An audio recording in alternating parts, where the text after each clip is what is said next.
जवाहिर, मेरे भाई, मेरे प्यारे भाई, कुछ नहीं होगा तुम्हें।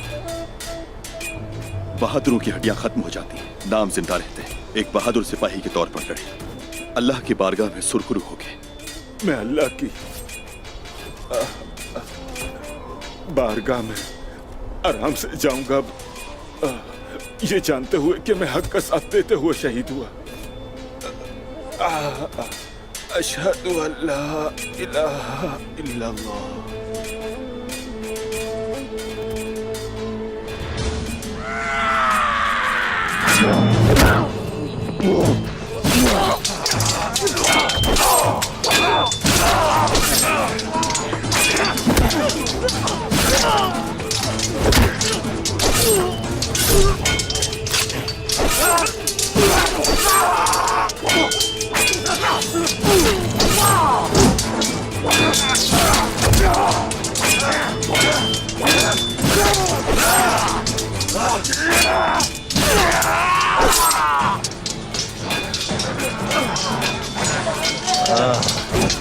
अल्लाहु अकबर!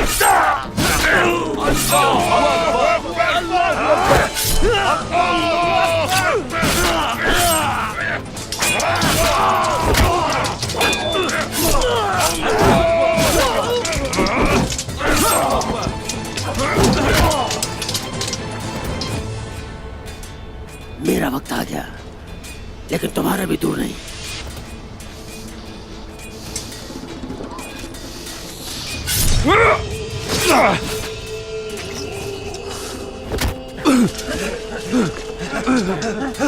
अल्लाह अल्लाह अल्लाह!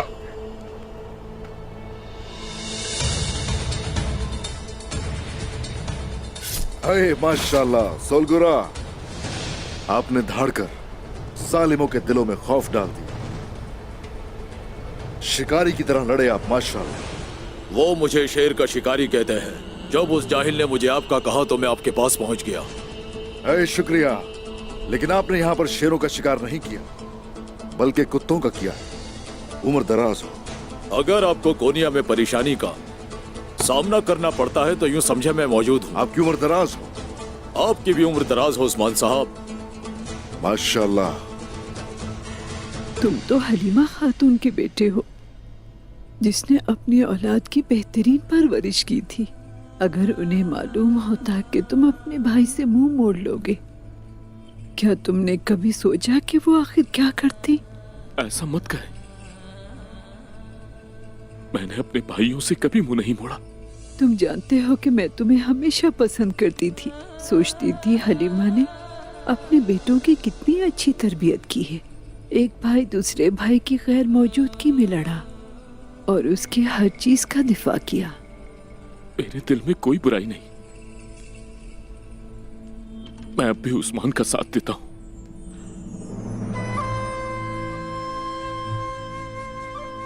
दिल में झांक के देखो, क्या तुमने वाकई उसका साथ दिया? तुमने वो कहानी सुनी है ना, वो एक आदमी को नीचे गिराते हैं और उसे मारते रहते हैं। उन्होंने मारा तो आदमी के सीने पर, हाँ, मगर वो आदमी तो अपनी पीठ को लेकर रोता रहता है। आखिरकार वो रुक गए और उससे पूछा, हम तो तुम्हारे सीने पे मारते हैं, तो तुम अपनी पीठ के लिए क्यों रो रहे हो, ये बताओ जरा।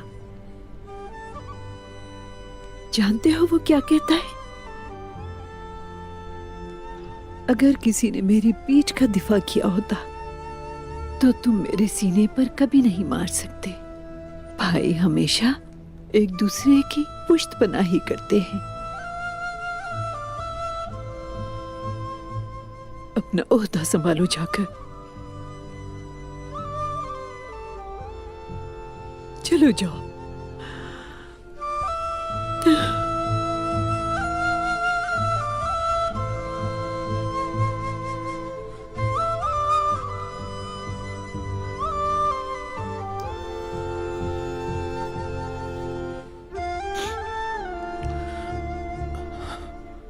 मुझे आपकी दुआएं चाहिए।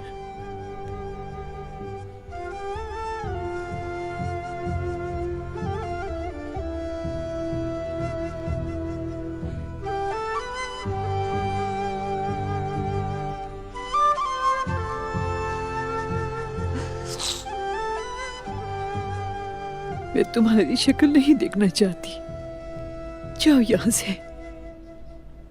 मैं तुम्हारी मां नहीं जो तुमसे नाराज होके भी दुआ दूं, लेकिन ये जान लो कि अपनी आखिरी सांस तक उसके लिए दुआ करती रहूंगी ताकि तुम जान सको कि हक क्या है।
शेख मोहतरम,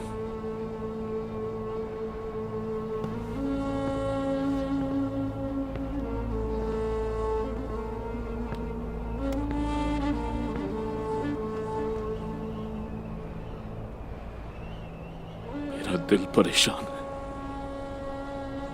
मैं मुतमईन नहीं हो पा रहा। ऐसा होगा मुझे हरगिज नहीं मालूम था। अगर आपने जानकर ऐसा किया तो आप जालिम होंगे, और अगर अनजाने में किया तो आप बेखबर थे। ये कबीले के लिए किया, सबकी भलाई चाहता था। खवातीन को सिर्फ इसलिए भेजा कि खून खराबा ना हो। शेख मोहतरम, हालात मुनासिब होते ही उन्हें वापस बुला लेता। मालूम नहीं था ऐसा हो जाएगा। मोमिन को होशियार रहना चाहिए। उन्हें हमेशा खतरे को भांप लेना चाहिए। गुंदूस साहब, क्या आप उन मुनाफिकीन को जानते हैं जिन्होंने मस्जिद ज़रार बनाई थी? वो मोमिनों के दरमियान तफर्रका डालकर अल्लाह और उसके रसूल के दुश्मनों की मदद करना चाहते थे, और उन्होंने खयानत और जुल्म के मरकज को अल्लाह के घर का रूप देकर मुसलमानों को धोखा देने की कोशिश की। लेकिन मेरे रब से कोई चीज पोशीदा नहीं रह सकती। वो सब कुछ देखता भी है और सुनता भी है। अल्लाह ने अपने नबी को सूरह तौबा में उनके मकासिद से आगाह किया और उस मस्जिद को मस्जिद ज़रार करार दे दिया।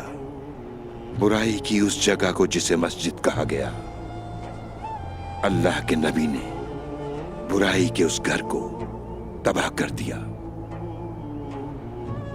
अल्लाह की आयत और उसके नबी की सुन्नत जाहिर करती है वो मुनाफिकीन जिन्होंने मस्जिद ज़रार बनाई थी आज भी हमारे दरमियान मौजूद हैं। गुंदूस साहब, ये सब कुछ वो खुद नहीं करते, बल्कि गाफिल लोग उन मुनाफिकों के महलों में बैठकर मुसलमानों को धोखा देते हैं।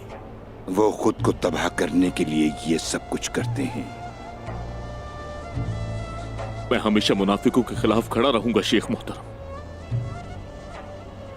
लेकिन मैं देख रहा हूं कि आप भी हर बुराई का जिम्मेदार आलम शाह को समझते हैं, लेकिन मैं उनके इरादों की जमानत दे सकता हूं। वो तुर्कमानों की भलाई चाहते हैं। वजीर आलम शाह ने अपनी चालों से तुम्हारी आंखें, कान और तुम्हारे दिल को अंधा कर दिया है। आप न सुन सकते हैं और न देख सकते हैं। सोचो जरा, जो लोग गफलत में पड़ते हैं वो मुनाफिक बन जाते हैं। लगता है आप पर मेरी बातों का कोई असर नहीं हुआ।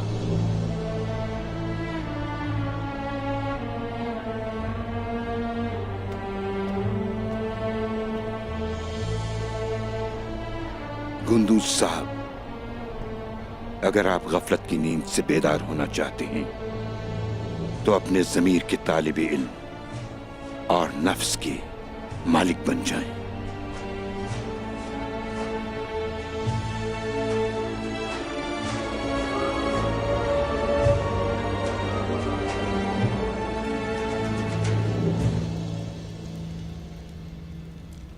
हर शय खुल के सामने आ चुकी है।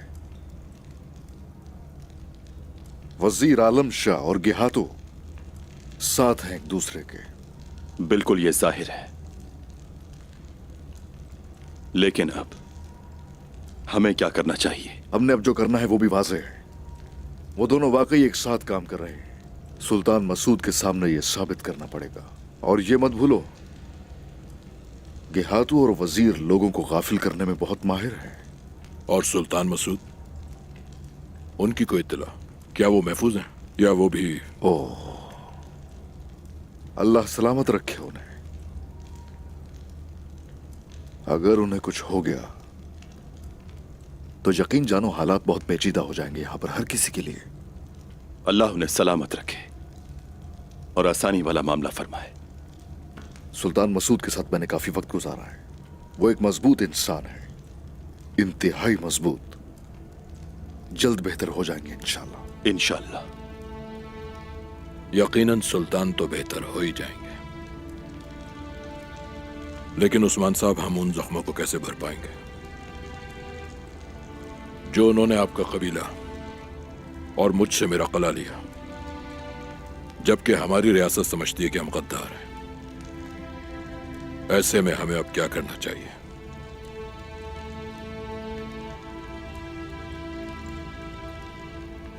जो मैं बताऊंगा उसे समझना आपके लिए काफी मुश्किल होगा। कोशिश,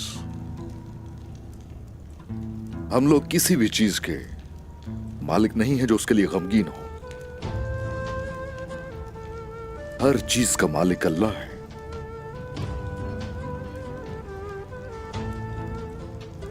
मेरा कबीला मेरी जिम्मेदारी है और उसकी खिदमत करने के लिए जो हो सका वो करूंगा। मेरा मकसद सिर्फ यही है और कुछ नहीं। कोई हमारे बारे में क्या सोचता है इससे कोई फर्क नहीं पड़ता। हमारी नीयतें भी खालिस हैं और दिल भी हक की राह पर चलता है। शुक्रिया। इसका मतलब तो आप ये कह रहे हैं कबीलों और कलों की कोई अहमियत नहीं होती। आप इस बारे में क्या कहते हैं तुर्बित? एक दिन हमें यहां से जाना ही है, इसलिए किसी सूरत नहीं घबराते। हमारा अल्लाह पर पुख्ता यकीन है। मुझे ज्यादा परेशानी है तो मारी की है। मारी एक बहुत मजबूत लड़की है। मैंने अपनी बहन को हालात से लड़ना सिखाया। शुक्रिया। काई की खवातीन भी उसके साथ हैं। वो एक दूसरे की हिफाजत जरूर करेंगी उस्मान साहब। वो जरूर एक दूसरे की हिफाजत करेंगे जैसे हम एक दूसरे की हिफाजत करेंगे।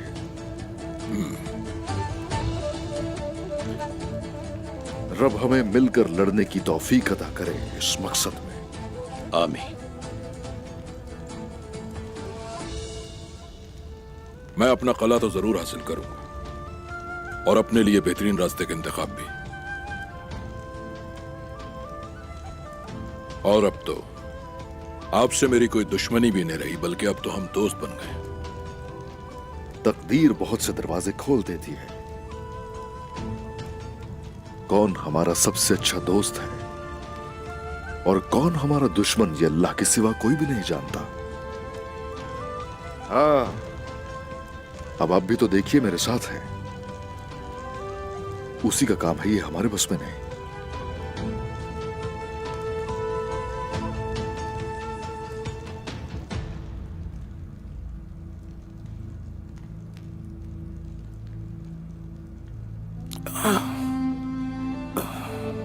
सुल्तान, मेरे सुल्तान, या अल्लाह तेरा शुक्र है।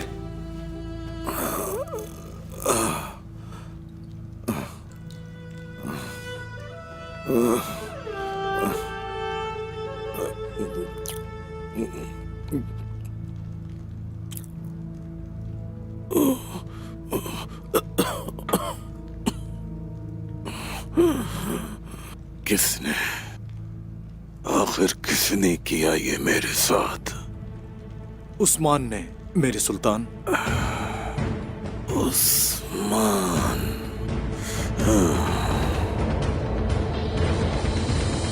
उस्मान महल से भाग गया है।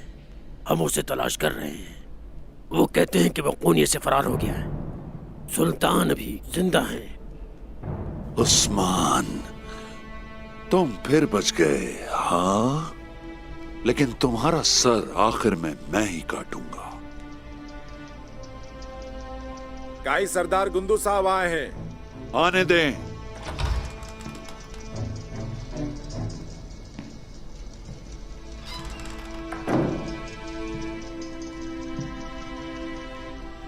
खुशामदीद गुंदूस साहब। मुझे आपसे कुछ जरूरी बात करनी है।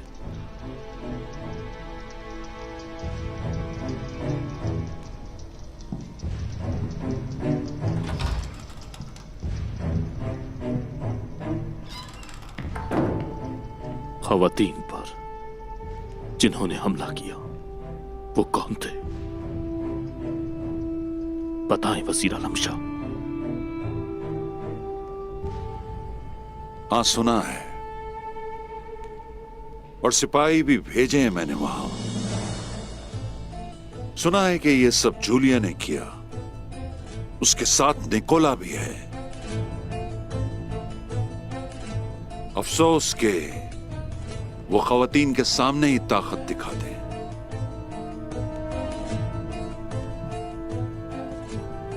निकोला? उसने मेरी ताइशान को जख्मी किया। निकोला अपने महल से कदम बाहर निकालेगा तो वो इसकी कीमत अदा करेगा। वजीर आलम शाह, मैं तुर्कमानों को जमा करूंगा। इसकी जरूरत नहीं गुंदू साहब। कल जब आप हरमानकाया पर कब्जा कर लेंगे तो वो अपने किए की कीमत अदा करेगा। सुने, आज रात निकोला के पास जाऊंगा मैं उसे रोकूंगा और कल आप अपने सिपाहियों के साथ हरमानकाया फतह कर लेंगे। मगर निकोला किसी भी वक्त बुरी चाल चल सकता है। तुर्कमान सरदारों को अपने साथ लाएं। वो आपको हरा नहीं सकेंगे और वो इनाम के मुस्तहिक भी होंगे।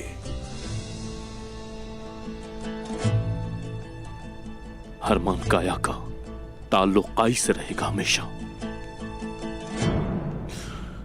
शुक्रिया आपका।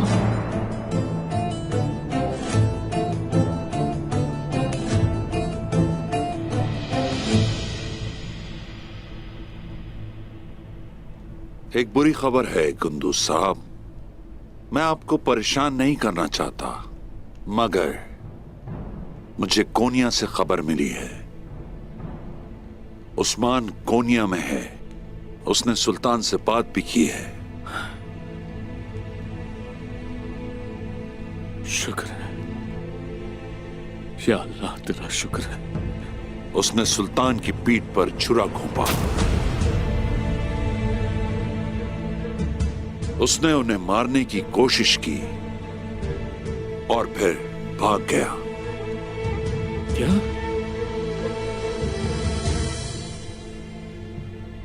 किसी सूरत अब उस्मान को बचाया नहीं जा सकता। अगर वो कभी मेरी पकड़ में आ गया तो मुझे रोकने की कोशिश मत करना, क्योंकि मैं उसे मार डालूंगा।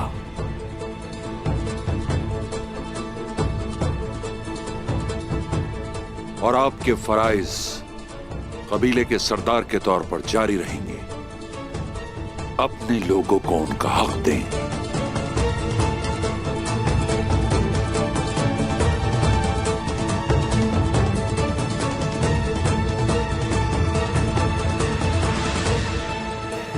उस्मान को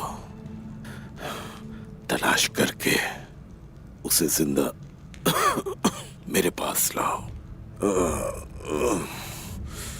लेकिन मेरे सुल्तान, उस्मान ने आपको मारने की कोशिश की। उसने हमारे एक कमांडर को भी मार डाला। उस्मान को ढूंढकर हम उसका सर कलम कर देंगे। उस्मान मरना नहीं चाहिए।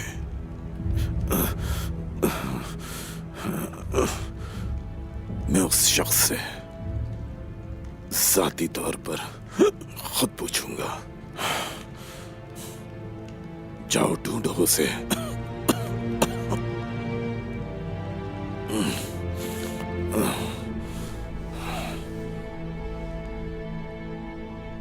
उस्मान का अंजाम मौत है और उसकी मौत उसे खुद यहां खींच कर लाएगी। सलजान खातून कैसी हैं? वो ठीक नहीं है, उनका जख्म बहुत गहरा है। ऐसे में वो क्या करेगा कोनूर, जबकि उसकी मां बिस्तर मर्ग पर है? मुझे यकीन है कि वो अपनी मां से मिलने जरूर आएगा। कोनूर, तुम्हें उस पर नजर रखना है। जैसा आपका हुक्म जनाब।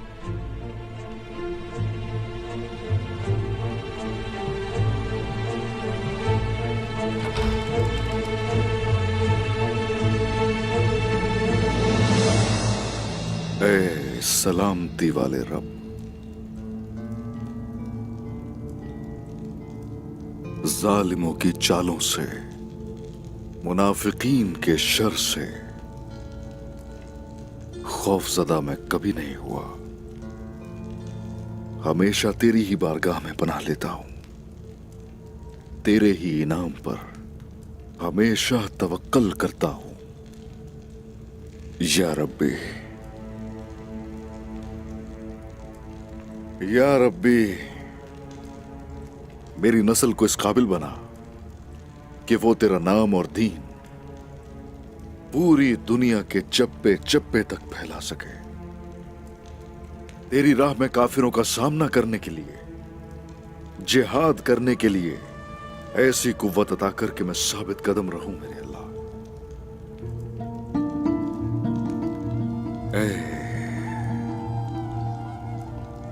ए मालिक कुल, ए करम वाले मेरे रब, तेरा पैगाम आम करते हुए रास्ते में आने वाली मुश्किलों से और रुकावटों से या अल्लाह हमें अपनी पनाह में रखना।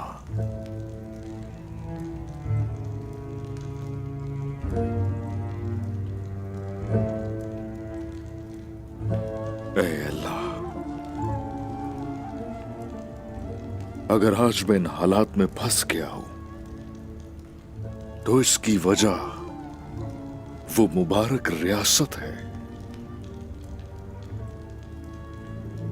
या रब्बी,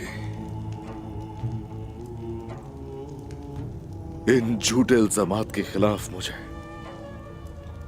अपनी सफाई पेश करने की हिम्मत अता फरमा। दिलो जान से तेरी राह में खड़े होने वाले भाइयों का साथ नसीब फरमा मेरे अल्लाह। हिम्मत अता कर ताकि तेरा दीन और इस्लाम का झंडा दुनिया में हर जगह लहरा सकूं। या रब्बी, ये जिंदगी मेरी कुर्बान हो तेरी राह में मेरे अल्लाह। तू ही है, तू ही है जो सब जानता है।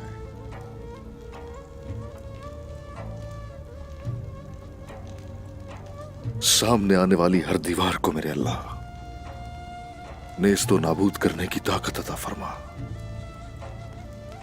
मैं वो रियासत चाहता हूं जो दुनिया पर राज करेगी तेरे हुक्म से। ऐसी रियासत वजूद में लाना नसीब फरमा या अल्लाह। आमीन या रब्बी।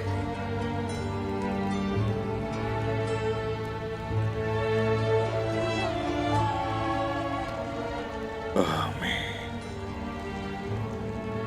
आपने ये सब कुछ कैसे संभाला बमजी साहब? क्या आपने भी मेरी तरह अपने भाइयों को खोया?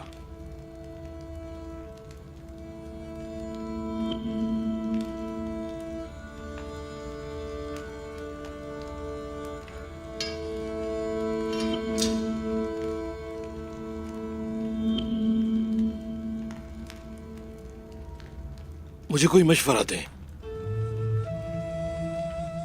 बामसी साहब की 2 अजीम तलवारों, बामसी साहब भी तमाम तकलीफों से गुजरे जिससे मैं गुजर रहा हूं। मैं जानता हूं कि तुम इसकी शाहिद हो।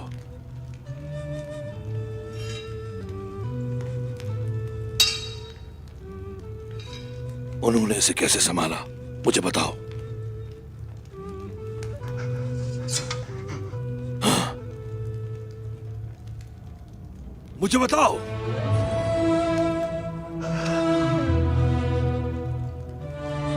मुझे बताओ कि तुमसे ही उन्हें ताकत मिली थी। मुझे भी बताओ जरा।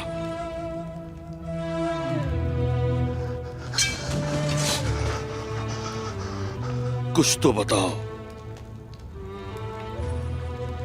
कि मैं अब क्या करूं।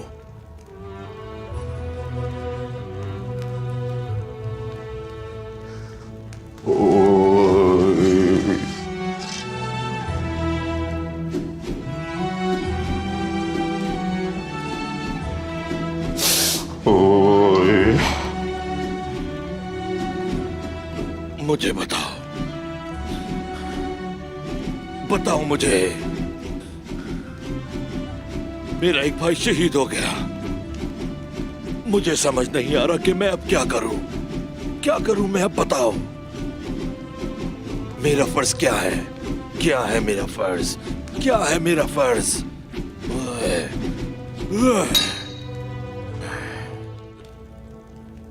मेरा फर्ज लचकदार बनना है, जैसे बामसी साहब थे। उनमें से हर एक को काटकर मौत का मजा चखाना है। मैं कसम खाता हूं, ये तलवारें